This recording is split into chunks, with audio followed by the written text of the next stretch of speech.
quiero anunciarles que no me voy a subir a la carrera presidencial.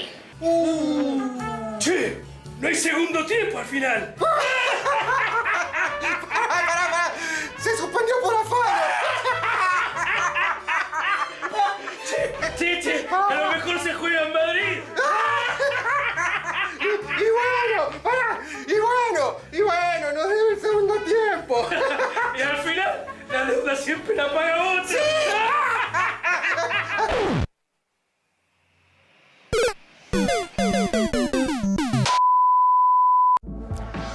Buenas noches, bienvenidos, bienvenidas. Gracias por sintonizar Brotes Verdes como cada lunes a la noche. Ahora en nuestro nuevo horario aquí en C5N hasta las 0:30. Hoy muchísima información en una noche de alto voltaje donde después de la decisión de Macri que comunicó ayer por la mañana mediante un video de 6 minutos, hoy la oposición está hecha un hervidero. Vengo del Hotel Hilton donde hizo su gala anual el CIPEC, el Centro de Políticas Públicas por la Equidad y el Crecimiento, un think tank del cual se nutrió bastante Horacio Rodríguez Larreta, al punto de que su última directora ejecutiva es su jefa de asesores.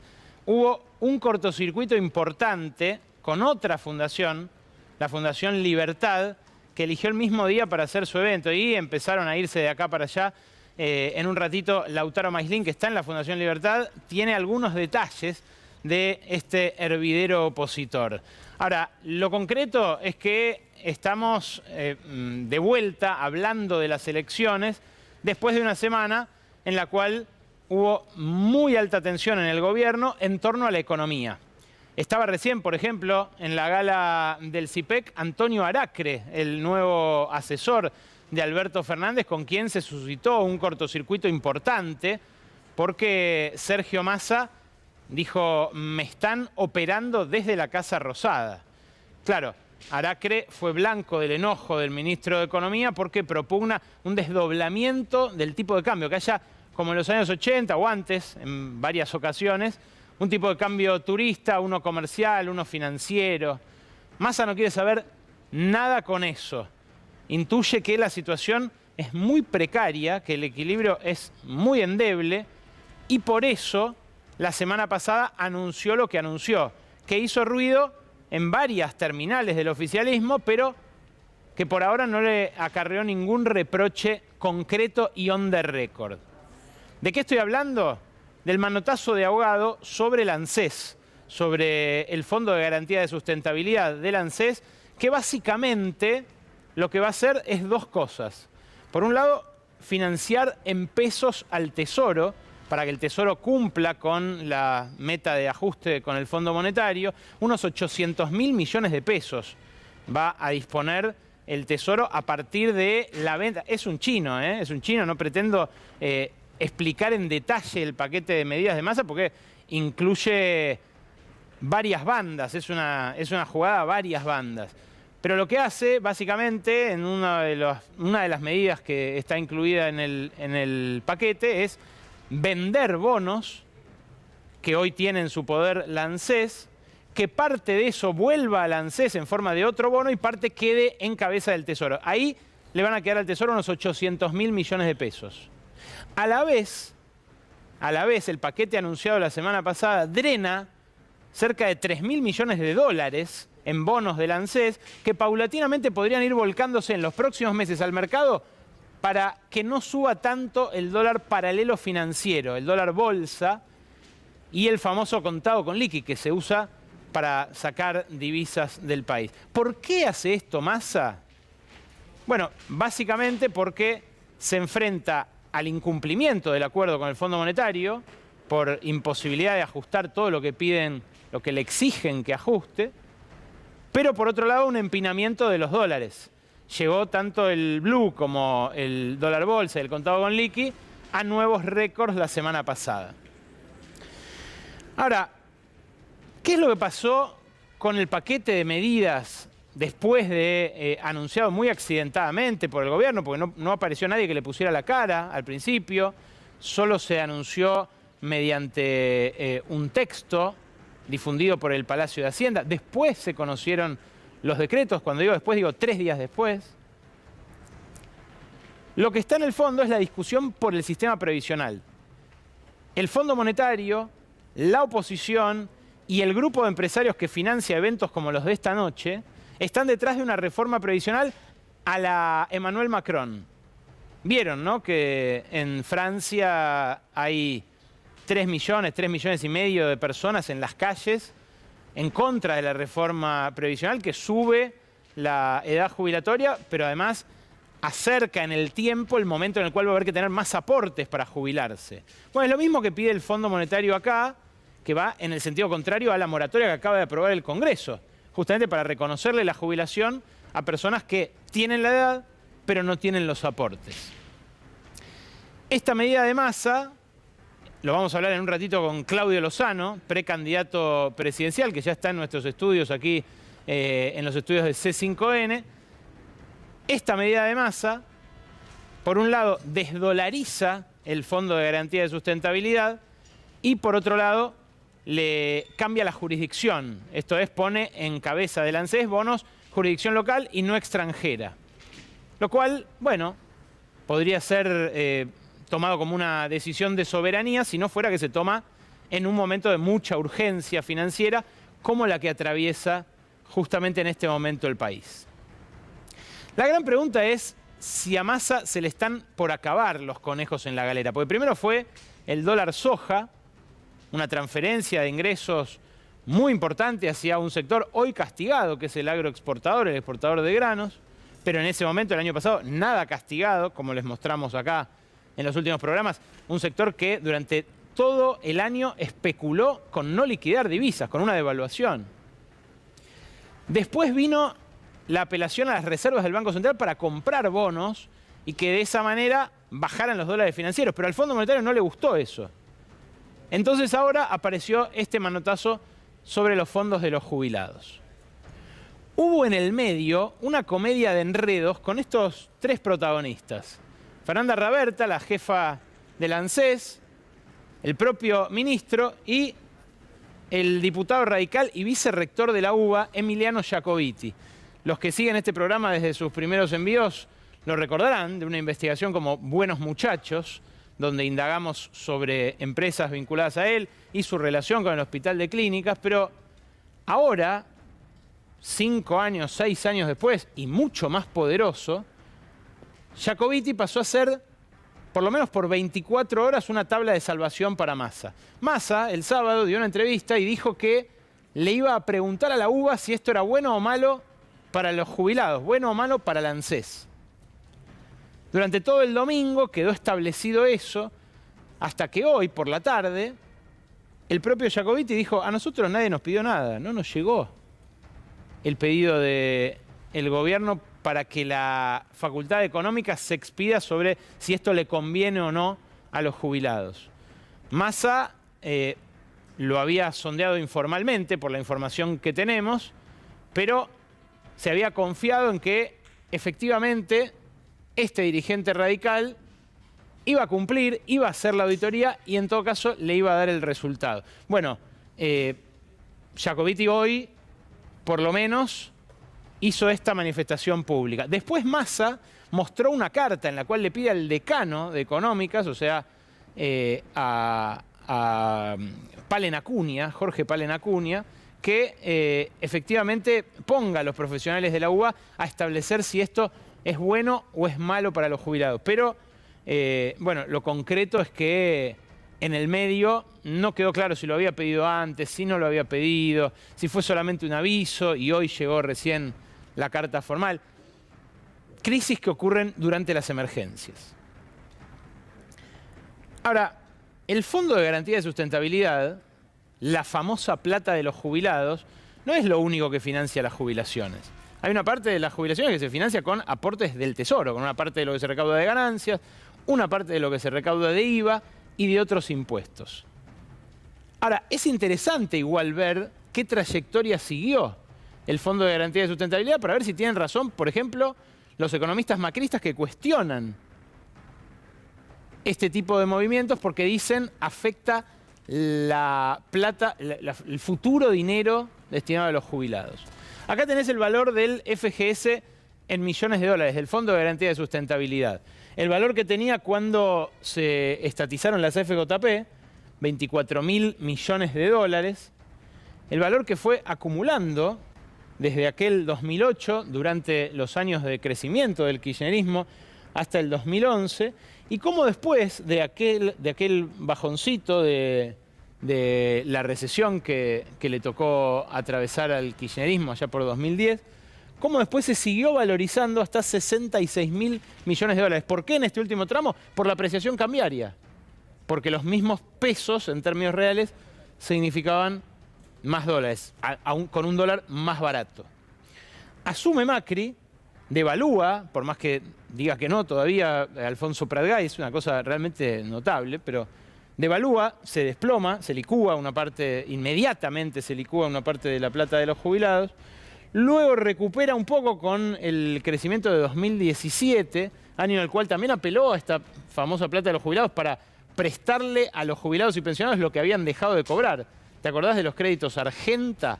Bueno, para ganar las elecciones del 17 hubo mucho de eso, hasta que ya la debacle de su plan económico en el 2018 y la apelación al Fondo Monetario hace que se desplome nuevamente. ¿Cuánto recibió Macri y cuánto entrega? 66.000 millones de dólares recibe, 35.000 millones de dólares tenía al final de su mandato. O sea, un negocio ruin para quienes en todo caso confían en que acá está la garantía de su futura jubilación. ¿Qué pasó desde ahí en adelante?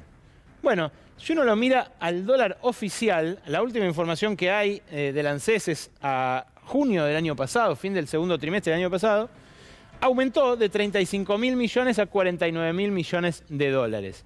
Ahora, esto es al oficial.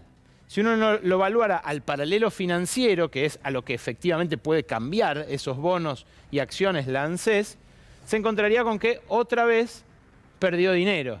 Fíjate vos, punta a punta, ¿no? Punta a punta sigue siendo más aún al paralelo de lo que las AFJP le heredaron al Estado. Las AFJP eran un curro. Digo, lo aclaro porque a propósito de este paquete de medidas hubo quien dijo, Marcos Galperín, digo, por decirlo con nombre y apellido, el fundador de Mercado Libre, dijo, qué buenas las épocas en las que nos llegaba un resumen y nos decían qué plata teníamos en nuestra cuenta de capitalización. Bueno, el resumen lo que decía era que el 30% te lo comían las comisiones y que el resto se lo timbeaban en arreglo con los gerentes financieros de las empresas que se querían financiar y que le colocaban acciones más caras de lo que después cotizaban a la CFJP. Total, el boludo era el jubilado o el futuro jubilado que aportaba mes a mes a ese bolsillo de payaso.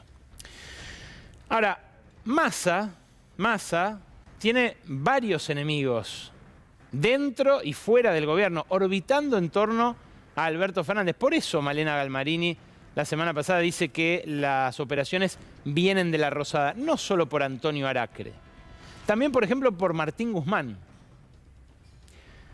Martín Guzmán, otrora de buena relación con Sergio Massa, dice que esta no es una buena medida. Habla con empresarios, habla con Alberto Fernández, cree que no estuvo bien el ministro de Economía con esto que anunció, que incluye el canje de bonos de la ANSES. Ahora, ¿se lo habrá dicho a Alberto Fernández? Porque eso es lo que sospecha el ministro de Economía. ¿Se lo habrá dicho en reserva a otras personas de la coalición? Obviamente no a Cristina Fernández de Kirchner ni a nadie del kirchnerismo, porque ahí se sabe que las relaciones son pésimas. Pero la interna empieza a complejizarse severamente al calor de la crisis económica.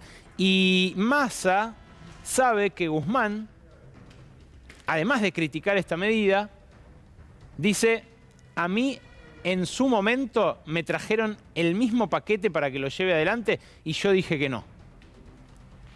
¿Quién se lo llevó al entonces ministro de Economía? Por ahora me voy a reservar el dato, pero no le gustaría saberlo al ministro. Tiene otros problemas mayores, Massa, porque la inflación de este mes de marzo, que está a punto de terminar, muy probablemente va a empezar con 7. Y él dijo, quiero que la de abril empiece con 3. O sea, menos de la mitad. ya está desechado ese objetivo que tenía el año pasado, cuando todavía se sentía el casi seguro candidato a presidente por el Frente de Todos. Recién le pasó algo feo a Gabriel Rubinstein, su viceministro de Economía.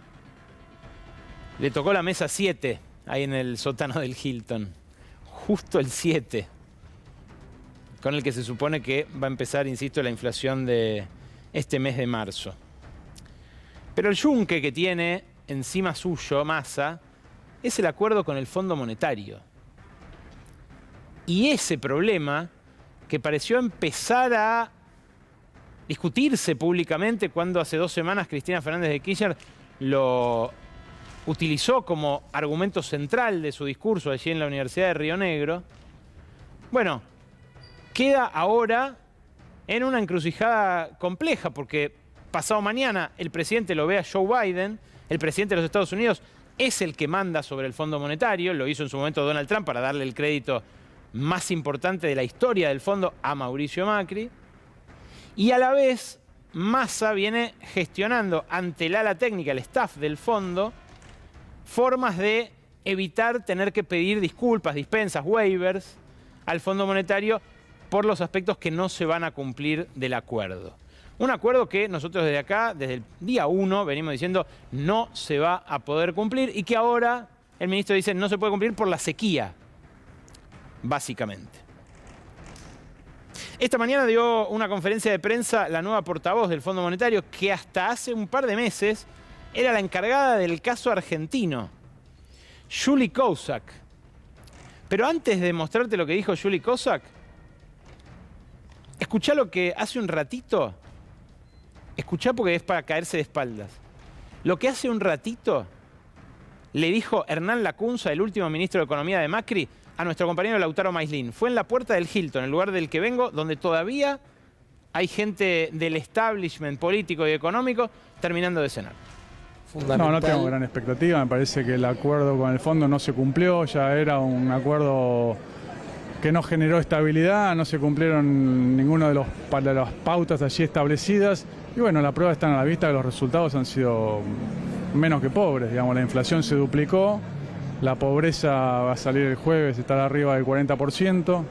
El crecimiento este año vamos a caer un 4%, así que son resultados muy malos, ¿no? ¿Deberían ser más flexibles las metas que impone el fondo? Es que las metas, nosotros nos tendríamos que poner una trayectoria deseable, no porque las ponga el fondo, sino qué queremos hacer. Entonces, si queremos gastar todo el tiempo más de lo que ingresa, después eso se traduce en inflación, pagan los pobres. Así que diría, medio irrelevante lo que diga el fondo, sino más bien lo que nosotros nos ponemos como objetivo. Es alucinante de ver realmente.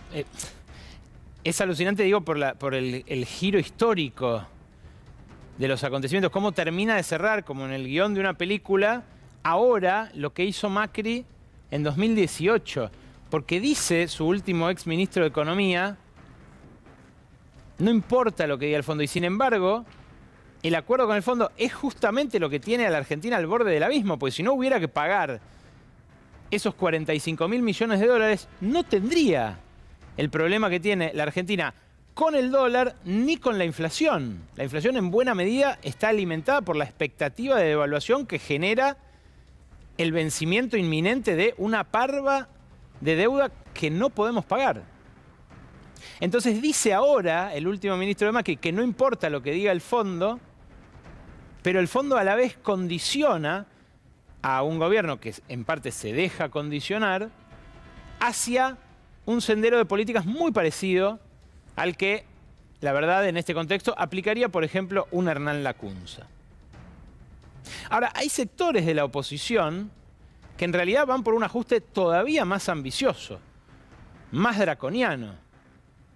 Y sí, los resultados de este año, bajo la tutela del fondo, son pobres, pero son muy parecidos también a los que tuvo el macrismo bajo la tutela del fondo. Fíjate que dice, se duplicó la inflación. Sí, se duplicó la inflación. Macri la más que duplicó. Recibió el 25 bien medida y entregó el 55. Con Macri cerraron 24.000 pymes, se destruyeron casi 200.000 empleos fabriles. 1,5 de cada 10 que trabajaban en una fábrica perdieron el laburo. Y esos resultados son resultados que en buena medida empujó el superajuste del último año y medio del gobierno de Macri. Digo que hay posiciones todavía más duras porque allí, en el Hilton, hace un ratito, estaba también Patricia Bullrich, que ahora se mudó y está en la gala de la Fundación Libertad. Una fundación que propugna la libertad de los mercados, entiéndase bien, no toda la demás.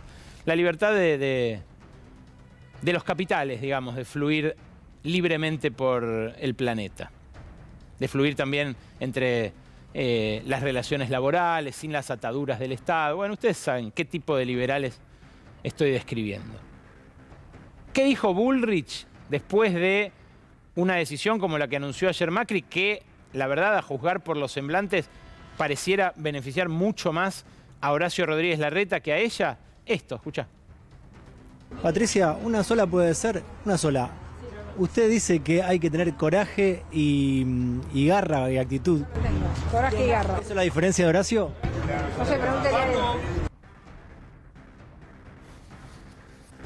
Bueno, ahí está, hay que preguntarle a él, dice, por Horacio Rodríguez Larreta. Está tensísimo. En un rato lo conversamos con Lucía Isikoff y Gabriela Vulcano, también por supuesto con nuestro invitado, con Claudio Lozano. Pero el fondo, cauteloso, elige esperar y ver. Vamos a ver con quién me toca negociar, dice Kristalina Georgieva. ¿Y qué dijo esta mañana Julie Kozak? Esto. Esperamos que la reunión de directorio, donde se tienen que aprobar las metas del programa argentino, la revisión, tenga lugar muy pronto en línea con el ciclo regular de los objetivos del programa en el primer trimestre de 2023. La información que tengo yo es que esto va a ocurrir el 31, a fines de esta semana. En un contexto económico más desafiante, particularmente con una sequía cada vez más severa, se necesitan acciones de política más sólidas. ¿Te suena, no? Para salvaguardar la estabilidad, abordar el aumento de la inflación y los reveses de las políticas, así como mantener el ancla del programa. ¿A qué se refiere con políticas más sólidas? A un ajuste más severo. Como van a entrar muchos menos dólares por la sequía, también se va a recaudar mucho menos por retenciones y eso va a haber que compensarlo con más recaudación de otros impuestos, cosa que no va a pasar porque tendría que aprobarlo el Congreso y el Congreso ni se reúne, o con menos gasto, que es lo que está reclamando el Fondo Monetario. Patricia Bullrich, al igual que Javier Milei, dicen: yo eliminaría los subsidios de un plumazo. Y ojo a esto, porque si bien Horacio Rodríguez Larreta la va de más moderado, sus economistas sugieren que en realidad el programa económico es común. Que el renunciamiento de Macri fue más bien para entronizar una forma de concebir al Estado y su relación con la sociedad, que es un Estado más chico y que no se preocupe tanto por situaciones que atraviesan los que menos tienen. Es decir, un ajuste casi tan ambicioso como el de Patricia Bullrich. ¿Por qué digo esto? Porque lo dicen más enrevesado, pero dicen: esta vez va a haber que ser mucho más ambiciosos en lo fiscal que la última y además hay que hacerlo en los primeros 100 días, o en los primeros 10 días, o en el primer día. Eso va variando según el momento. Ahora, ¿qué porcentaje del ingreso de una persona pobre es explicado por subsidios del Estado? Esto es un indicador que elaboró una consultora, Exquanti, un centro de estudios heterodoxo formado por gente que conoce mucho de las bases de datos del INDEC y de la encuesta permanente de hogares, que permite dos cosas. Por un lado, ver la pobreza trimestralmente, no semestralmente como la informa el INDEC. ¿Por qué? Bueno, porque justamente entrecruzando datos llegan a una apertura temporal más minuciosa. Pero además permite ver este tipo de cosas. ¿Qué porcentaje del ingreso que declara tener alguien que está bajo la línea de pobreza es explicado por subsidios estatales. Fíjate, a principios del gobierno de Macri era entre un 7,5 y un 9%. Se mantuvo allí hasta que en el último año, fíjate ese 9,7 especialmente, en el último año los tuvieron que aumentar para contener una crisis social que podría haber explotado a caballo de la mega devaluación del peso. Llegó a casi el 10% en el tercer trimestre de 2019, aquel en el que Macri quería ganar las elecciones y en el que después quiso remontar las PASO.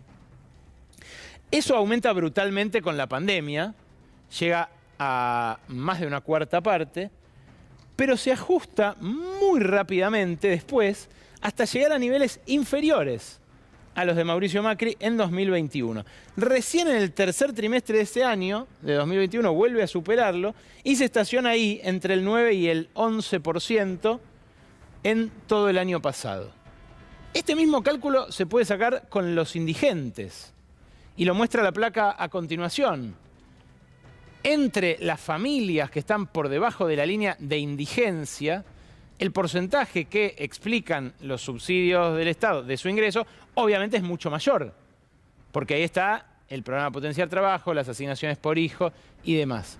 Fíjate cómo la trayectoria es más o menos la misma, pero cómo el macrismo en 2017 y 2018 a los pobres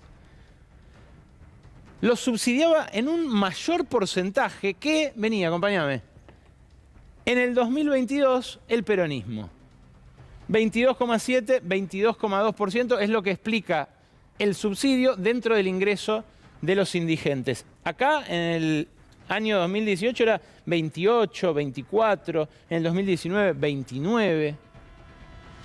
Yo no sé si lo harán o no, pero vos dimensionás el riesgo social y político, el riesgo para la gobernabilidad, el riesgo para la vida misma de un montón de gente, que implicaría un programa de shock como el que sugieren quienes dicen yo del día 1 sacaría absolutamente todos los subsidios. Bueno, es fuerte de ver, pero evidentemente es algo que le falta discutir todavía bastante a la oposición. Hay algo que este mismo grupo de investigadores pudo hacer, que es el cruce entre pobreza y desempleo. Y esto para mí describe sociológicamente uno de los fenómenos que este gobierno cristalizó contra su voluntad, el fenómeno de los trabajadores pobres. Fíjate vos que la semana pasada se conoció el desempleo no para de bajar, está bajo en términos históricos, y sin embargo, cada vez más de los que tienen trabajo son pobres. De los y las que tienen trabajo, porque la pobreza tiene cara de mujer en Argentina. Fíjate vos, si uno mira la encuesta permanente de hogares, este jueves va a salir la nueva información que aludía a ella el propio Hernán Lacunza, muy probablemente de cerca del 40%. Y esto va a ser otra vez un porrazo para el ministro de Economía. Obviamente, un ministro de Economía en crisis es el punching ball de todas las estadísticas. Ahora, fíjate vos, qué interesante esto, porque acá lo que podemos ver es que efectivamente cada vez más gente, a pesar de tener empleo, no sale de la pobreza. Entre los ocupados, el 71,4%, se ve el oscuro medio como si fuera parte del fondo, pero ahí está la barra, creo que ustedes en su casa lo pueden ver mejor. El 71,4% no es pobre y el 28,6% sí lo es.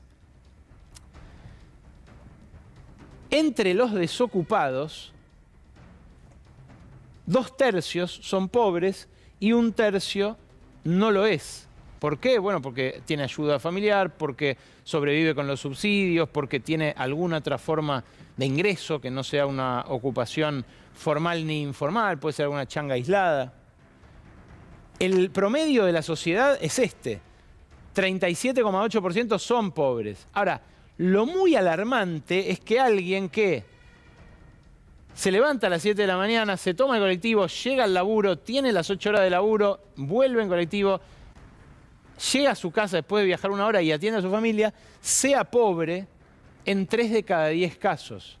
Porque eso rompe cualquier contrato electoral y muy particularmente el que el peronismo esbozó en 2019 para sacarlo a Macri en primera vuelta, que eso es lo que le pasó a Macri también y que no hay que olvidar. Macri perdió en primera vuelta teniendo jueces, fiscales, embajadas, potencias extranjeras, teniendo dirigentes sindicales, incluso algunas organizaciones sociales también, todas alineadas con él. Bueno, la pobreza, creo que tenemos la serie completa. Ahí está. La pobreza viene en ascenso y claro, si uno la ve trimestre por trimestre, lo que ve es este derrotero, un derrotero de incremento. Y ahí en las barritas se ve cómo hay una V corta en el momento en el que asume Massa, ¿no? Empieza el ajuste y se acentúa el aumento de la pobreza. No sé si tenemos la otra, Rodo, la que mostraba solamente la cantidad de trabajadores pobres. Ah, sí, ahí está. Esta es impresionante. Repito, es parte del mismo laburo de esta consultora Exquanti. Eso que yo te decía, que casi 3 de cada 10 empleados son pobres hoy en la Argentina, es un fenómeno nuevo. No pasaba. En 2017 le pasaba a 1,5 de cada 10 en el tercer trimestre. Fíjate porque es interesante ver cómo en el tercer trimestre baja en general la cantidad de ocupados pobres. ¿Sabes por qué es eso? Porque se computa el aguinaldo. En el primero y en el tercero se computa el cobro del salario anual complementario. Entonces en todas baja un poco en el tercero y claro, después, si es un año de crisis como 2018, aumenta. Ahora, nunca hasta la pandemia había llegado a ser 3 de cada 10 la cantidad de trabajadores, repito, que laburan y que son pobres. Eso con la pandemia llegó a ser 32 y piquito. Cayó en 2021, cayó hasta inicios de 2022 y ahí inicia esa V corta ascendente. Con el dato preocupante de que en el tercer trimestre no cae. Lo que pasaba siempre de que con el aguinaldo la cantidad de trabajadores pobres cayera, al igual que la tasa de pobreza, que también cae en términos agregados, dejó de pasar, dejó de caer. Por eso, el temor de los analistas es que el dato que se conoce el jueves continúe la V corta hacia arriba, muy pronunciadamente. ¿Y sabés qué sabe Sergio Massa?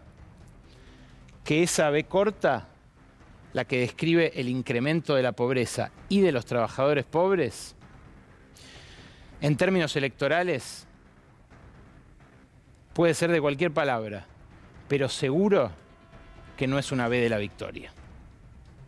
En instantes, un análisis conjunto con toda la información que consiguieron recabar entre ayer y hoy Lucía Isikoff y Gabriela Vulcano. Buenas noches, Isikoff. Buenas noches, Ale. Bueno, vamos a hablar de por qué se baja a Mauricio Macri. ¿Cuál es el verdadero motivo detrás de este renunciamiento que hizo él, hasta ahora el líder del PRO? Créanme, información finísima la que tienen hoy mis compañeras para compartir con ustedes. Gaby Vulcano, no solo el futuro político de Macri, ¿qué más? También les vamos a estar contando cómo impactó la decisión de Mauricio Macri en el resto de los integrantes de Juntos por el Cambio y cómo se van a posicionar los diferentes candidatos del PRO. Gracias, Gaby. Gracias, Lu. En donde está cenando la Fundación Libertad está nuestro compañero Lautaro Maislin, en vivo. Ale, ¿cómo va? Buenas noches para vos, para todos los que nos miran a través de la pantalla de C5N. Bueno, acaba de finalizar este encuentro muchos son los mismos invitados que han estado antes en el CIPEC, en el Hilton, y se acaba de ir el expresidente Mauricio Macri, dio algunas palabras cuando se fue, no en torno a su decisión, pero hizo algunas menciones en relación a Boca Juniors y a la cobertura de Rosario del otro día, porque lo estuvimos siguiendo. No sé si lo quieren ver, Ale, o quieren hablar un poquito sobre todo lo que está sucediendo aquí. Escuchémoslo, Lau. Cuéntenos algo de lo que dijo en particular. Debe estar grabado por ahí. No, no sea malo. Que tenemos futuro, que tenemos futuro. Que en octubre empieza un futuro distinto. Mauricio, ¿le gustaría volver a Boca en algún momento? Estoy tranquilo por ahora, vamos a ver qué pasa. Fue muy duro con Román. Lo que pienso que está pasando en Boca. Y Boca lo quiero, somos todos. ¿Quién tiene más coraje en el PRO? Bueno, ahí se sube el expresidente a su camioneta. Acaba de terminar el encuentro con la Fundación Libertad. Se fue también Sebastián Piñera y ahí lo vemos, ¿eh? Vamos ahora seguramente a intentar tener las palabras de Patricia Bullrich también. Siempre tan simpático con vos, Lautaro, el expresidente, ¿no? Sí, decime, Ale, porque no llegué a escucharlo recién cuando lo estaban emitiendo y creo que haberlo escuchado cuando íbamos caminando. Me dijo que trabajaba en el canal equivocado, ¿no? Eso no lo llegué a escuchar, pero bueno, a juzgar por lo que le recomendaron. Me parece que es justamente lo más destacable de las palabras de él. Sí, es evidente que no le gusta que le pregunte C5N y que, bueno, te responde lacónicamente. No quiso decir quién tiene más coraje. Vos le preguntaste por lo que le habías preguntado antes a Patricia Bullrich. Sí. ¿No? Sí, porque Patricia Bullrich ya había dado algunas declaraciones con otros medios de comunicación, yo las había escuchado, y ella se diferenciaba de Horacio Rodríguez Larreta sin nombrarlo, diciendo que tiene más carácter y más coraje. Algo para destacar, Ale, ni Mauricio Macri ni Patricia Bullrich estuvieron en el encuentro de CIPEC, y bueno, sabemos también, esto como un dato de color o no, ya lo analizarán, hay dos ex presidentes de la fundación que están trabajando ahora en el equipo de Horacio Rodríguez Larreta. En cualquier momento debería salir Patricia Bullrich si es que no salió por alguna de las puertas laterales, pero me imagino que no, porque por acá salió Mauricio Macri, salió Sebastián Piñera y todos los que estuvieron presentes en este encuentro de presidentes, expresidentes de la región que estuvieron exponiendo junto a empresarios también que vinieron a presenciar el discurso del expresidente y del resto de los de la región. Qué impresionante que esté Sebastián Piñera, ¿no? Con lo que significó la represión en Chile, los mutilados, los ciegos que dejó la acción de Carabineros. Qué fuerte también que un sector del empresariado reivindique un desenlace de gobierno como el suyo. Realmente impactante. Hubo una grieta hoy, Lau, evidentemente, porque yo vengo del Hilton, ahí estaba bueno, el móvil de C5N con vos al principio de la cena, y hubo mucho enojo por esto que decidió a último momento la Fundación Libertad de superponer su evento al de los más afines a Larreta, ¿no? Sí, Ale, y sabes una cosa, muchos de los que estuvieron allá, como por ejemplo Jorge Macri, Hernán Lacunza, Ritondo, bueno, varios estuvieron primero allá y después se vinieron para aquí, sí, y se fueron rápido del otro evento. Me imagino que eso debe haber generado cierta molestia, sí, en los organizadores del CIPEC, porque iban saliendo apurados para llegar hasta aquí, donde estaba presente el expresidente Mauricio Macri junto a Patricia Bullrich y también Horacio Rodríguez Larreta, que Horacio Rodríguez Larreta estuvo un ratito en el Hilton y después se vino para aquí. A ver, Lau, te despido, gracias. Cualquier cosa volvemos a conectar si sale Bullrich, ¿eh? Dale, a ustedes. Escuchémoslo a Macri, Rodo, porque quiero escuchar la parte de a ver si le dice lo de que trabaja en el canal equivocado, de verdad, pues si es así, a ver, escuchémoslo. Mauricio, ¿cómo va? Un amigo que me acompaña en todos los actos, ¿sabías? Perdón, él en el fondo debe ser buena gente, está en el medio equivocado. Estuvo en el encuentro. Perdón, porque para Canal 9 estamos en vivo, ¿puede ser una preguntita? Eso. Sí. Me dijeron que fue muy emotivo. Sí, dice eso, en el fondo debe ser buena gente, pero está en el medio equivocado. Bueno, hay que ver, ¿no? Cosas veré de Sancho. Buena gente, dice Macri.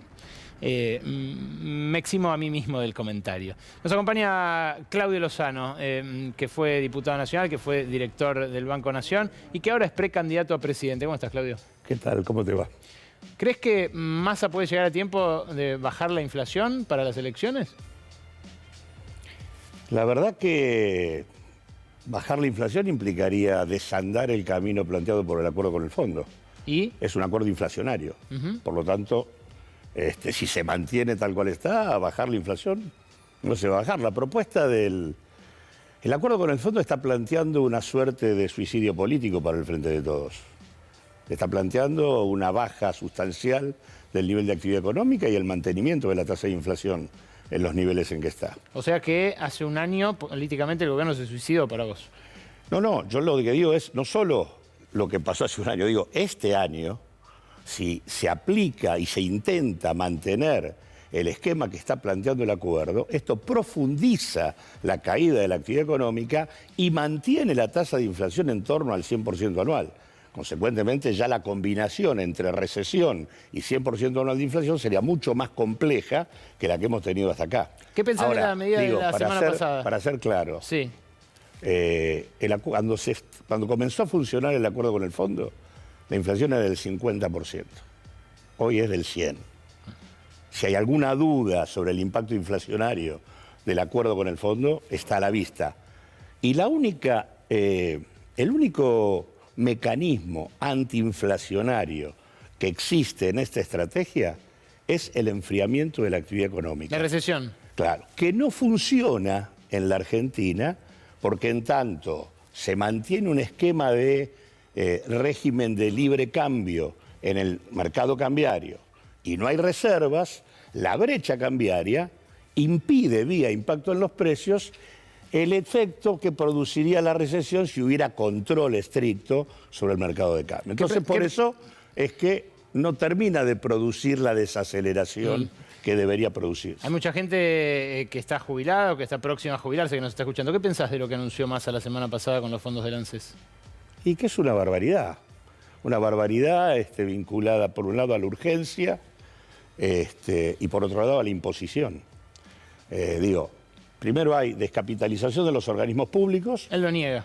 Que es más grave en el caso del fondo, de garantía de sustentabilidad. Sí. En segundo lugar, es un subsidio a los inversores para comprar deuda pública en dólares a precio de remate.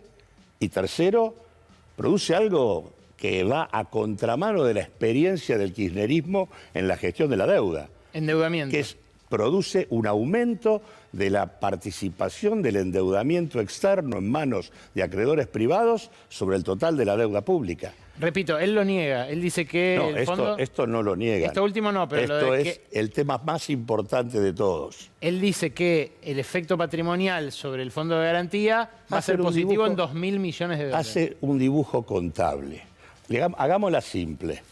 Si yo tengo, vos o yo tenemos un papel que dice que vamos a cobrar $100. Sí. ¿No? Y resulta que en el mercado donde esto se vende hoy, me dan 26, me dan 23. Este papel me está dando intereses hace 1 año y medio. Y me dice que al vencimiento me van a dar $100. ¿Vos lo cambiás por el que te dan 26? Y no. La verdad que no. ¿Cómo lo haces? Solamente si está surgido, necesitas los 26 mangos. O si te obligan. O si te obligan. Claro. Bueno, acá pasan las dos cosas. ¿Están urgidos? Sí. ¿Por qué? Como la economía está cayendo, se está desacelerando, la recaudación se está cayendo, como la sequía agrava la caída y como tenés menos derechos de exportación, tenés menos recaudación y consecuentemente necesitan financiamiento en pesos. O sea que hay urgencia. Y por otro lado hay imposición, porque en realidad el fondo le dijo, tenés que achicar la brecha y está tratando de hacerlo de cualquier modo. Aparte están ya casi, te diría, desorientados. Hasta hace 2 meses compraron deuda para hacer lo mismo, ahora venden deuda. Sí. Y aparte hoy no tenemos reservas, ¿no? Este es el tema.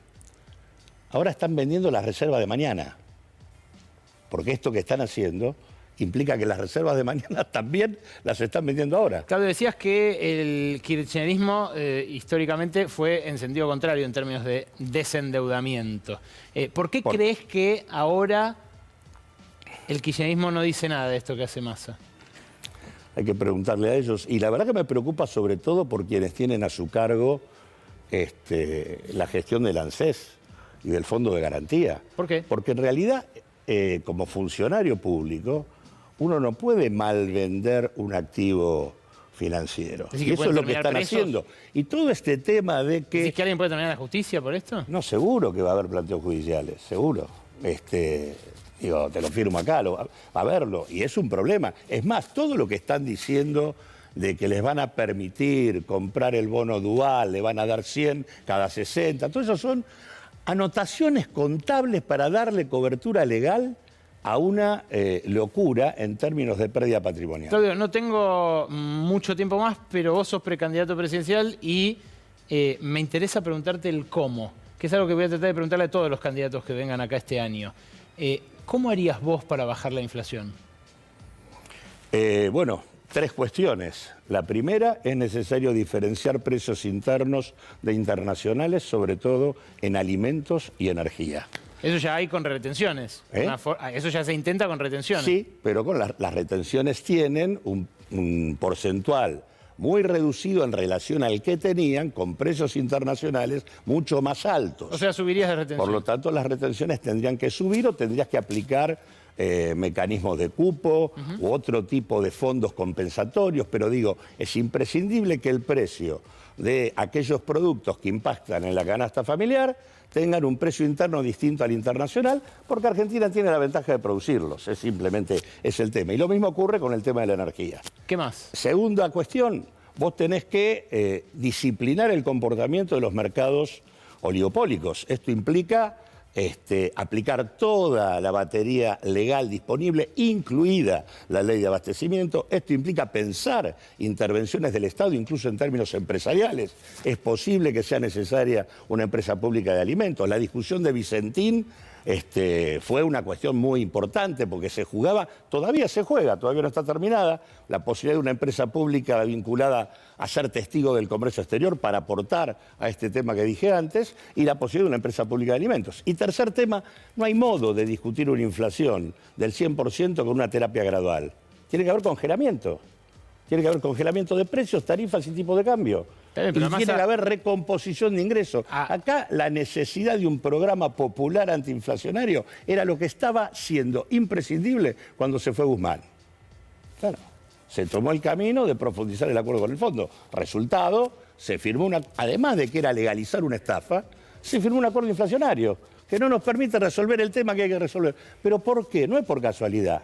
La inflación es el mecanismo de ajuste y de redistribución regresiva del ingreso en la Argentina, porque en el fondo saben, y las clases dominantes también, que no se puede hacer de otra manera el ajuste en nuestro país. La capacidad de resistencia que tiene el pueblo argentino y sus organizaciones es muy alta. Hay que preguntarle a López Murphy o a la propia Patricia Bullrich cuando quisieron bajar el 13% los saberes jubilatorios o los salarios de los estatales. ¿Cómo terminaron? No duraron. Por lo tanto, digo, me parece que hay que entender que el ajuste inflacionario es el mecanismo elegido por las clases dominantes para sostener sus privilegios en la Argentina, y disciplinar ese comportamiento es absolutamente imprescindible. El problema es que, perdón, esas clases dominantes y ese poder de mercado concentrado le dobló la mano a un acuerdo de precios bastante light, como el que planteó Massa con precios justos. Bueno, imagínate cómo se pondría en pie de guerra contra un congelamiento como el tuyo. Primero digo, toda cadena de producción, no están solamente los grandes. En una cadena de producción hay laburantes, en una cadena de producción hay pequeñas y medianas empresas, en una cadena de producción hay consumidores, hay cooperativas. Si vos juntás a los que están en esa cadena de producción y que son víctimas de los que abusan de su posición dominante, el Estado tiene que juntar eso para disciplinar. Lo que pasa es que tenemos instituciones vacías de comunidad. El primer elemento central para disciplinarlos es democratizar,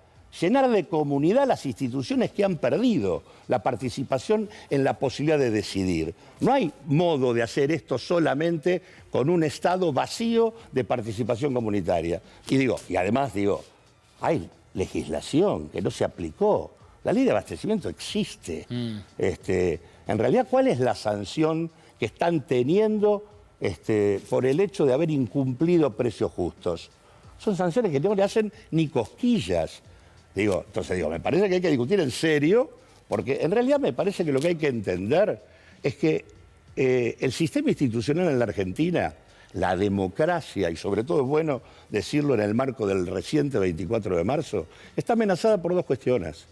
Por una estrategia de la desigualdad que pusieron en marcha las clases dominantes desde el golpe para acá, y que hoy permanentemente resisten cualquier intento de distribución a través de los precios.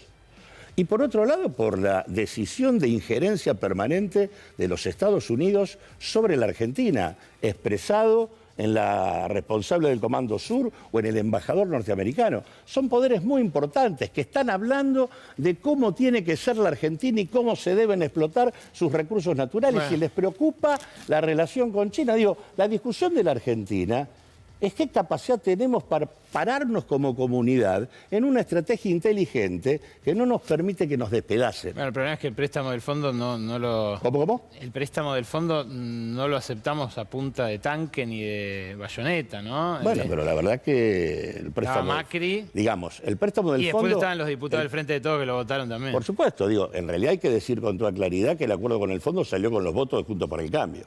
De lo contrario no hubiera salido. Claudio. Pero, está en claro que el préstamo del fondo fue una estafa. Los niveles de irregularidad e ilegalidad son múltiples. Argentina tiene la posibilidad de discutirlo y hacerse cargo solamente de 22.000 millones de dólares a lo máximo que le podía prestar el fondo. El resto es un problema de ellos. Claudio, gracias por venir a Brotes. No, gracias a vos. Quédense, porque la información que traen hoy Gabriela Vulcano y Lucía Isikoff lo amerita. Después, yo no te lo dije, Órbita Noticias y un datito internacional sobre qué está pasando en Estados Unidos con los sindicatos.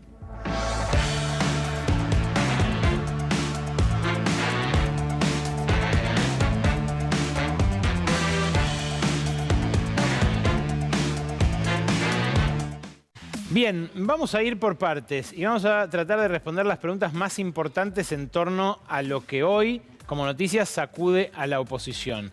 La primera pregunta, Isikoff, ¿por qué se bajó Macri tanto antes de lo que esperaban que ocurriera, incluso los que creían que se iba a bajar?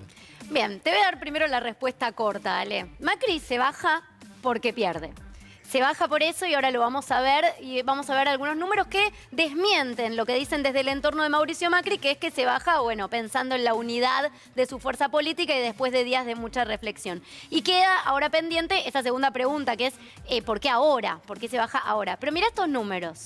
Arranquemos mirando algunas encuestas. Ahí tenés una primera encuesta de circuitos. Esta es hecha en la ciudad de Buenos Aires. ¿Qué es esto? ¿Intención de voto o imagen? Intención de voto. Mirá mirá Mauricio Macri y mirá el comparativo. Esta es Cristina jugando, ¿no? Imaginando que Cristina juega, pero no incide mucho en lo que pasa en la oposición, la figura de Cristina en este caso. Mauricio Macri, Patricia Bullrich y Larreta. Y mirá ahí las diferencias de intención de voto. Sí, claro, tremendo. Lo más que duplica Patricia Bullrich y le saca casi un 50% Horacio Rodríguez Larreta. La pregunta que se hace circuitos es ¿a quién votaría en la ciudad de Buenos Aires hecha esta encuesta y pierde Macri? Pasemos a la próxima, las miramos así rapidito porque la cosa es la constante, ¿no?, que tenemos acá.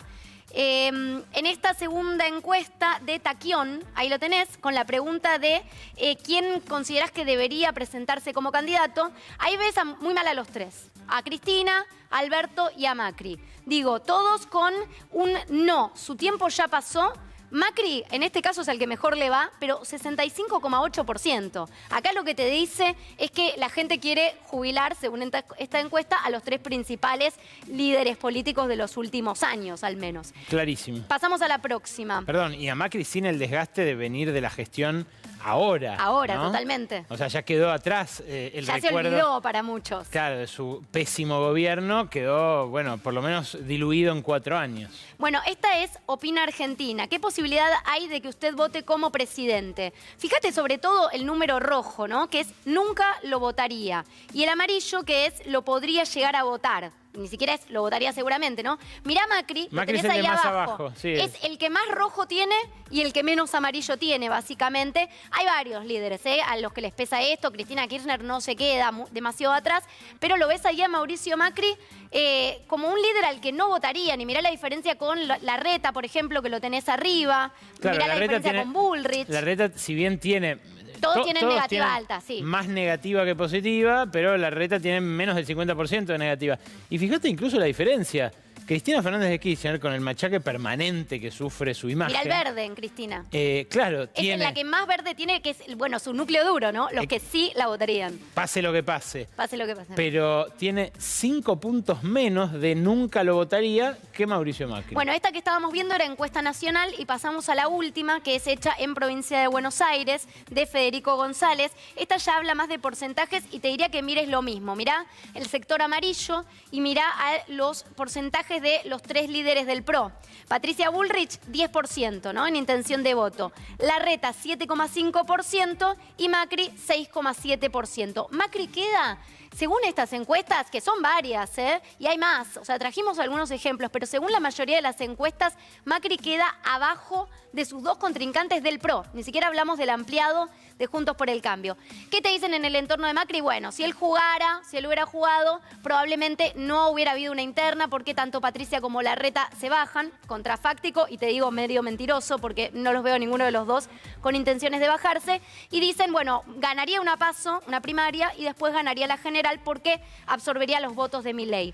Todo es medio rebuscado en este escenario de tanta incertidumbre, y la realidad es que estaban viendo estas encuestas en el entorno de Mauricio Macri, un Macri-Ale que siempre fue muy exitista. Partido que jugaba era porque era un partido que él creía que podía ganar. Así que un Macri que toma esta decisión de correrse mirando estos números. En buena medida, yo tiendo a pensar que para Macri, para Larreta y para Patricia Bullrich, el candidato es el proyecto, como dijo alguna vez el kirchnerismo, ¿no? Porque, bueno, es muy evidente que hay una base programática cada vez más común y también es muy evidente que por más ego que tenga Macri, que lo tiene y muy bien alimentado, no es un enano, como le dijo ayer a Luis Majul, nada, se baja pensando en hacer más competitiva su fuerza. Ahora, ¿cómo repercute esto sobre los demás candidatos de Juntos por el Cambio, Vulcano? Bueno, ahí en esto que estaba diciendo Lu, hay que tener también en cuenta, pensando en justamente los candidatos de Juntos por el Cambio, que ninguno de los candidatos, y te diría de los referentes de Juntos por el Cambio, quería que Macri fuera candidato. Eso también pesó en la decisión de Mauricio Macri, más allá de que obviamente los números fueron la razón principal por la que decidió dar un paso al costado. Pero más allá de las expresiones tan amorosas que vimos en los últimos días, en estas últimas 48 horas, respecto a la decisión que tomó Mauricio Macri, eran muchos los que decían: no queremos que Macri sea nuestro candidato porque vamos derecho a la derrota. 2 ministros del propio Macri me lo dijeron hoy. Uno me lo crucé recién en el Hilton y es de extracción radical. No voy a decir el nombre porque fuera off the record, pero es radical, de provincias del norte grande. Y me dijo, menos mal porque era un yunque. Es lo que vos decís, comparten todos. Pero además, Sí. Perdón, es muy impactante cómo no hubo un operativo clamor. Es muy impactante. O sea, Cristina dijo, me bajo, y automáticamente los seguidores dijeron, por favor, no te bajes. A Macri le dijeron todos gracias por el gesto. Sí, es tremendo. es impresionante. Sí, ¿no? le agradecieron eso, pero Mauricio Macri aclaró algo en su video de renunciamiento que todos escucharon atentos, sobre todo los candidatos de Juntos por el Cambio, puntualmente los del PRO, se refirió a que no quiere más que haya un presidente marioneta. Escuchemos lo que dijo. Confío mucho en el aprendizaje de estos años. Confío en que van a elegir a quien mejor nos represente y que esa persona va a contar con el apoyo de todos. Nunca más vamos a tener una marioneta como presidente. Bueno, acá aclaró algo justamente porque uno de los temores que hay en Juntos por el Cambio es que si bien él decide correrse, sigue estando como lo está haciendo Cristina Kirchner. Y ahí la diferencia que cabe marcar es que en el caso de Cristina Kirchner, ella decidió ser parte de la fórmula presidencial, está como vicepresidenta, y hoy el espacio del oficialismo no tiene un candidato claro. En el caso de Juntos por el Cambio hay muchos candidatos, por lo menos tenemos 5 candidatos, 2 del radicalismo, como es el caso de Gerardo Morales y de Facundo Manes, y en el PRO ya hay anotados 3, Horacio Rodríguez Larreta, Patricia Bullrich y María Eugenia Vidal. Por lo tanto, es más difícil que Macri pueda incidir en estos candidatos. Sí, va a ser importante ver cómo se va a manejar él después, pero por ahora la verdad es que a los candidatos de Juntos por el Cambio les da cierta tranquilidad el hecho de que Macri decidiera, por un lado, no jugar, porque, como decíamos antes, no querían, sobre todo también miraban las encuestas y decían, nos va a ir mal, aún si él le va bien en las PASO, nos va a ir mal en las elecciones generales. Y el tema es a quiénes le van los votos de Macri. Y ahí sí, Patricia Bullrich plantea puertas adentro, esos votos me van a mí.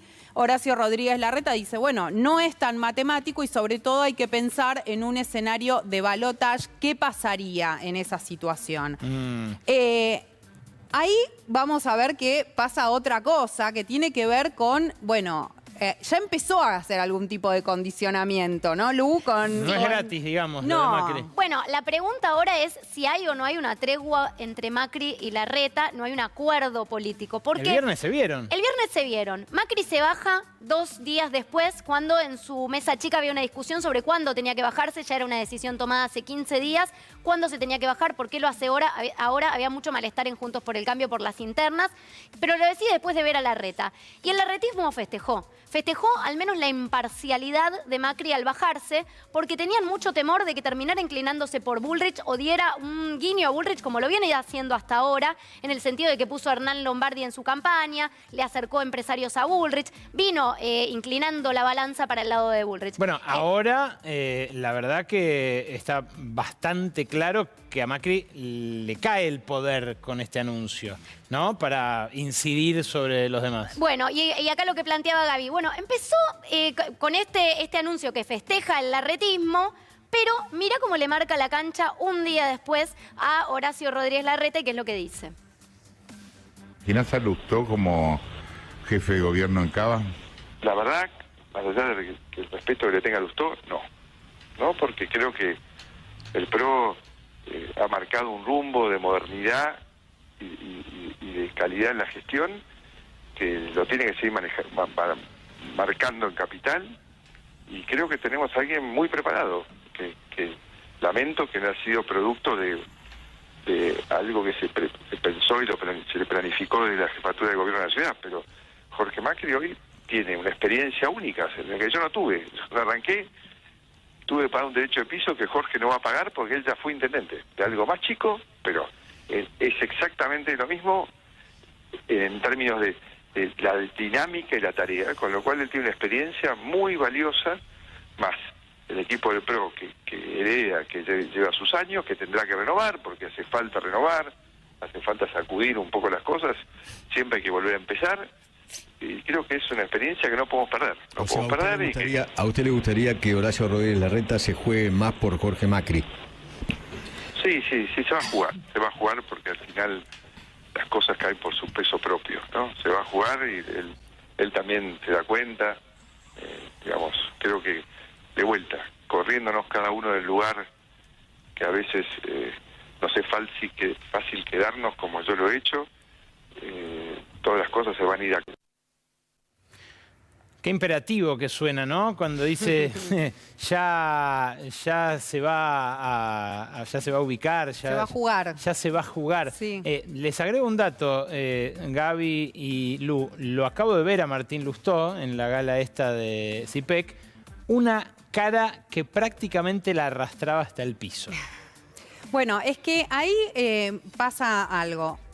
Macri en principio no estaría corriéndose lo que va a ser el rol que va a tener el futuro presidente. Dice, yo no voy a incidir, no me voy a meter mucho, pero en lo que es la ciudad de Buenos Aires, que si bien la está gobernando Horacio Rodríguez Larreta, él siente que es su lugar. Vos me vas a decir, pero ¿cómo si ya fue presidente de la nación?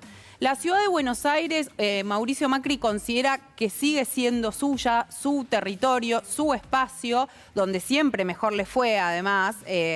Y en ese sentido le marcó la cancha a Horacio Rodríguez Larreta diciéndole, vos tenés tus candidatos, sobre todo hablando de Fernán Quirós, a quien nunca quiso Mauricio Macri como candidato y que Horacio Rodríguez Larreta lo planteó como la persona indicada para sucederlo. Bueno, quedaron en este encuentro que se dio el viernes, en este desayuno que compartieron, que el candidato iba a ser Jorge Macri. Esa fue como la primera negociación. Te diría que implícitamente fue una especie de toma y daca. Mauricio Macri igual ya había decidido bajarse de su candidatura, pero a cambio pidió por lo menos que el candidato en la ciudad de Buenos Aires sea Jorge Macri. No es lo único que aparece que va a pedir Mauricio Macri, y escuchá lo que dijo respecto a lo que puede llegar a ser su futuro político ahora que no va a ser candidato a presidente. Dale. Pero el presidente es uno solo. Y tenemos que todos ayudarlo. Yo voy a estar primero listo cuando él... ¿Pero en qué rol necesite. te imaginas, Mauricio? No, el que el presidente necesite, cuando necesite un consejo, y uno lo dará en privado, todo lo posible, jamás poniendo en duda la autoridad del presidente. ¿Vos decís, Gaby? ¿Le creés? Bueno, él dice que va a dar algún que otro consejo, que va a tratar de correrse y no repetir el lugar que él considera que está hoy ocupando Cristina Kirchner. Decíamos, ¿por qué no puede ocupar ese lugar? Y la gran incógnita, me parece que queda, es cuánto poder va a seguir teniendo Macri al interior del PRO, ni hablar de Juntos por el Cambio, porque sabemos, y esto hoy lo hablaba con dos referentes del PRO, me dice, bueno, si no es candidato a presidente, él sabe que el poder lo tiene el presidente y no lo va a hacer, entonces veremos cuál es su rol. En todo caso será como una especie de consejero para quien le pregunte y le consulte algo en el momento que considere necesario. Vulcano, Isikov, gracias. Muy, pero muy buena información. Quédense porque en un ratito yo no te lo dije. Antes, Órbita Noticias.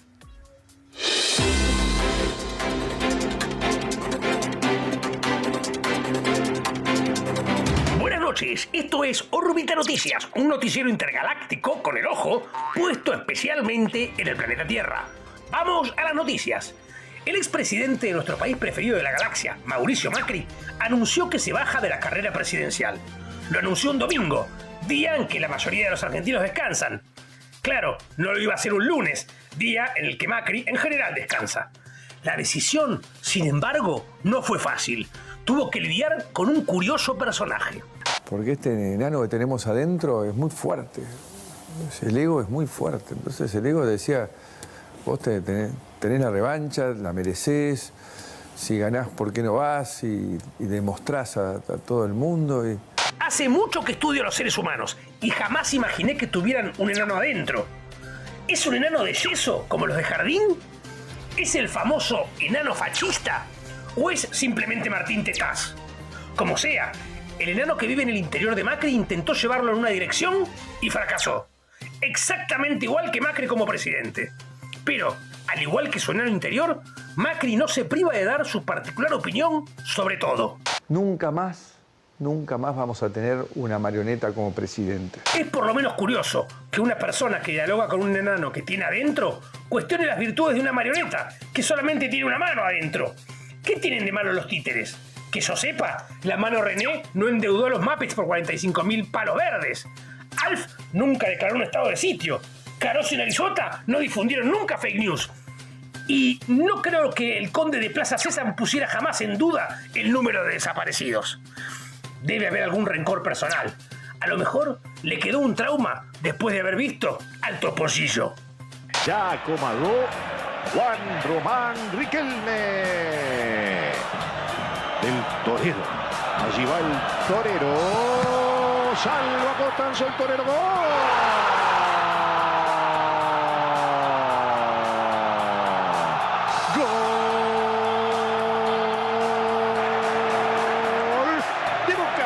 16:30.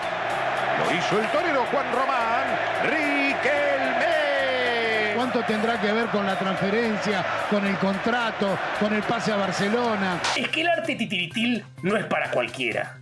Quiero decir, no es más que un poco de goma espuma, felpa y algo de imaginación. Pero aún así, hay gente que no lo entiende. Nos gustaría, antes de ir a la entrevista con Macri, ya que habló de la idea de evitar un presidente marioneta, que recordemos brevemente, con una sonrisa, cuando los periodistas militantes de C5N quisieron, a través del programa Brotes Verdes, humanizar a Alberto convirtiéndolo en un títere. Le salió el tiro por la culata, no le salió muy bien. Y lo tuvieron que levantar al toque, pero nosotros lo recuperamos. Mirá.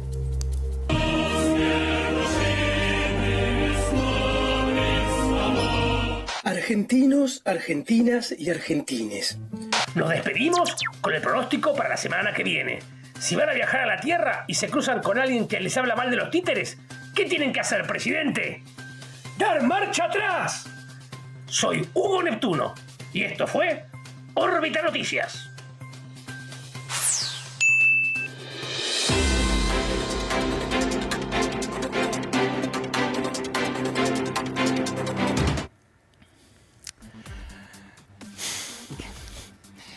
La verdad es así, como dice Gato Silvestre, es la única realidad. Lamentablemente no es para todos el mundo de los títeres, la ironía, ni mucho menos el sentido del humor. Pero fíjate vos lo que pasó en Estados Unidos con este magnate, un magnate llamado Howard Schultz.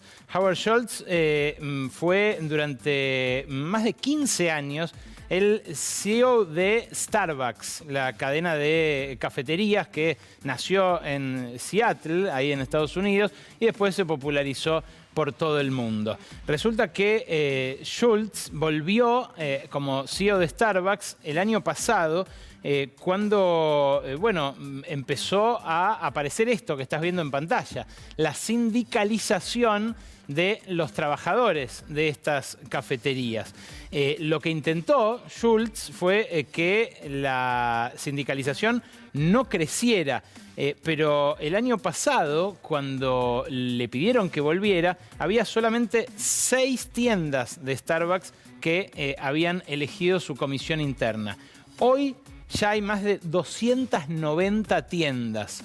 Y lo que pasó en el medio fue que ya se comió a 6 directivos de Starbucks esta tendencia, la de la generación U, la U por union, por sindicatos, que tiene a maltraer a los accionistas de Starbucks, que saben que en definitiva le van a tener que dar mejores condiciones de trabajo a sus empleados en caso de que esto prospere. Conversamos sobre esto y quiero compartir apenas 2 minutitos de lo que hablamos con él, con Bayar Zunkara. Bayar Zunkara es el director de la revista Jacobin, revista de referencia en el progresismo y la intelectualidad norteamericana, y esto nos dijo sobre dónde empezó esta oleada de sindicalización y dónde puede seguir. There has been the rise of new unionization in some large shops like Amazon. Has a new effort at unionization. There's our first Amazon union was actually launched in New York City, where I'm from, in Staten Island, and there's efforts at unionizing several other large Amazon warehouses. There's also the effort to unionize Starbucks, cafe workers, and others in other sectors as well. And obviously, this is very promising. I think particularly unionizing logistics and warehouses, and this Amazon effort will be important in the years to come, because these sectors are really going to be the sectors of the future, the key strategic industry. But on the whole, we shouldn't overstate things.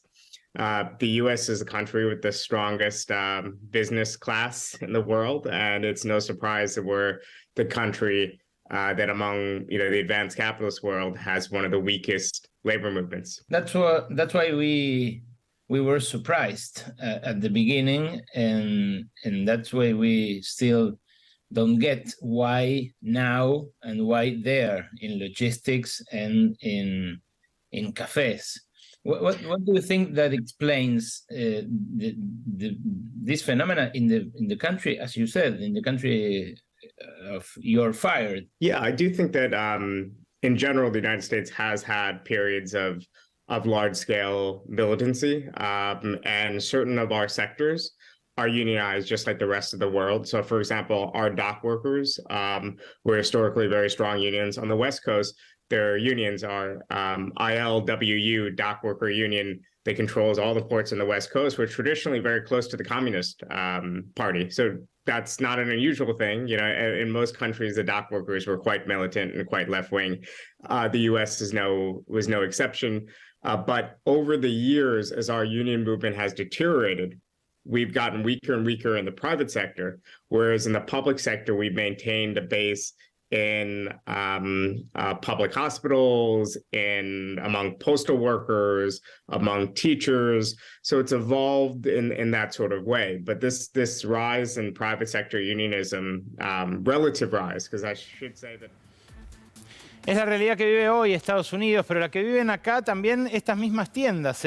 La semana pasada se conoció la noticia de que en McDonald's, en Neuquén, por primera vez eligieron a una delegada sindical después de 37 años de esa empresa en la Argentina. Pero cerramos el programa con las novedades de la política todavía en off the record. Información propia que nos cantan las paredes, los pasillos y los cafés. Yo no te lo dije.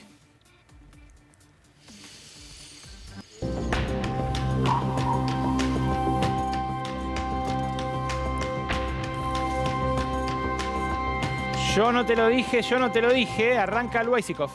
Yo no te lo dije, yo no te lo dije, pero terminó Gran Hermano. Hace instantes, hace minutos ya hay un ganador. Y te preguntarás por qué te estoy contando esto. Sí. ¿Qué interés puede tener? ¿Qué relevancia puede tener? Bueno, te voy a hablar de una participante que fue una de las más populares en la casa. No llegó a la final, pero se fue hace muy poquito. Ahora la vas a ver en pantalla. Te estoy hablando de ella, es Romina Burrig. Ajá. Fue diputada del Frente de Todos, entró en 2019 por una suplencia y también es la ex o actual, no queda muy claro por la relación que tienen, pareja de Walter Festa, quien fuera intendente del municipio del conurbano Moreno, y un intendente que asume por la Cámpora, pero que se va muy peleado con la Cámpora, medio que lo corrieron de todo, sigue teniendo nexo con algunos otros intendentes del conurbano. ¿Y qué pasa? Festa entró en un raid mediático, en los medios en los que pudo estar, que le hicieron entrevistas, y allí dijo, Romina, si la llaman, se postula. Quiere algún cargo, vuelve. Y entonces algunos en el peronismo dijeron, bueno, es una cara muy conocida, tuvo fans en la puerta de la casa de Gran Hermano, la aplaudieron, ¿puede llegar a ser candidata en Moreno? Bueno, te digo que cerca de la intendenta Mariel Fernández, que asume por el Evita, pero muy cercana a la Cámpora hoy en día, dijeron, ellos están completamente mal vistos en Moreno y no van a tener nada que ver con nosotros. Y desde la Cámpora dijeron, si la llegan a llamar a Romina, dice una alta fuente de la Cámpora, yo me voy a militar con Milei. ¡Epa! ¿Para tanto? La fulminante para Romina Burrig no la quieren como candidata este año. Yo no te lo dije, yo no te lo dije, Gaby Vulcano. Yo no te lo dije, yo no te lo dije, pero cada vez hay un acercamiento mayor entre el Frente Patria Grande y la Cámpora. ¿Cómo se dio esto en estos últimos días? Bueno, el 24 de marzo, en la movilización que hizo la Cámpora desde la ex ESMA hacia Plaza de Mayo, estuvieron de manera muy jocosa, muy cercana, las principales figuras del Frente Patria Grande, entre ellos Juan Grabois, con los dirigentes de la Cámpora. Hablamos de Máximo Kirchner, de Eduardo Guado de Pedro. No es la primera vez que participan de esta movilización de manera conjunta. En este caso, los dirigentes del Frente Patria Grande, con Grabois a la cabeza, fueron a la columna de la Cámpora. Bueno, esto todo un gesto en medio de la interna que hay dentro del Frente de Todos, donde cada vez tienen un mayor acercamiento. Pero ¿sabes qué, Ale? ¿Qué? El acercamiento también, o hicieron todo un gesto, desde el lado de la Cámpora.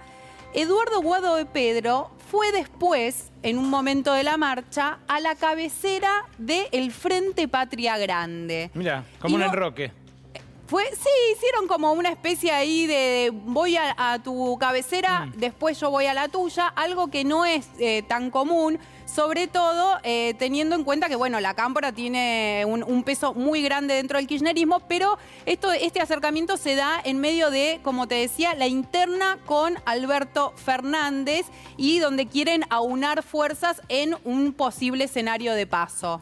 Yo tengo una fresquita de hoy al mediodía. Estuvo Patricia Bullrich en la Unión Industrial Argentina. Ahí está, con los vitrós de fondo, ahí en Avenida de Mayo y Lima. A los que se ve es a Luis Betnaza, antiguo escudero de Paolo Roca en Techint, a Daniel Funes de Rioja, eterno abogado de las patronales y hoy presidente de la Central Fabril, y a Miguel Ángel Rodríguez de Sinteplast, fabricante de pinturas. Patricia Bullrich con cara medio larga, porque lo de Macri no le había caído muy bien de ayer, pero ¿por qué acá abajo dice qué corno hacen? Escuchá lo que Patricia Bullrich decía hace un año y piquito de la propia Unión Industrial. A ver, los empresarios argentinos, los empresarios de las pymes que están cerrando como si fueran un dominó que se vayan cayendo, hay que organizarlos. La UIA, ¿qué corno hace? Explícame qué hace la UIA en la Argentina, que todos los días cierran empresas y ellos están como una burocracia que no hace nada. Entonces tenemos que empezar a sacar esas burocracias que lo único que hacen es defenderse a ellos mismos. Yo no quiero más a la UIA, quiero que los que representen a los empresarios sean los que realmente tienen su empresa. A ver, los kiosqueros que se defiendan ellos porque la UIA no los defiende, no les importa. ¿Entendés? No les importa la UIA a los supermercados, no les importa. Entonces, vamos a empezar a ver el país de los actores reales, no más el país de los actores del poder que todo lo traban, ¿entendés? Ya, bueno, para Patricia Bullrich. Y bueno, esa no podía ser la excepción. Ahora entendés las caras largas de los otros también, ¿no? Había un par que se acordaban de esto que había dicho la exministra de Seguridad. El lunes que viene los esperamos y las esperamos a todos ustedes a partir de las 11 para esto que ya se ha convertido en un clásico del inicio de la semana, Brotes Verdes. Gracias, chao.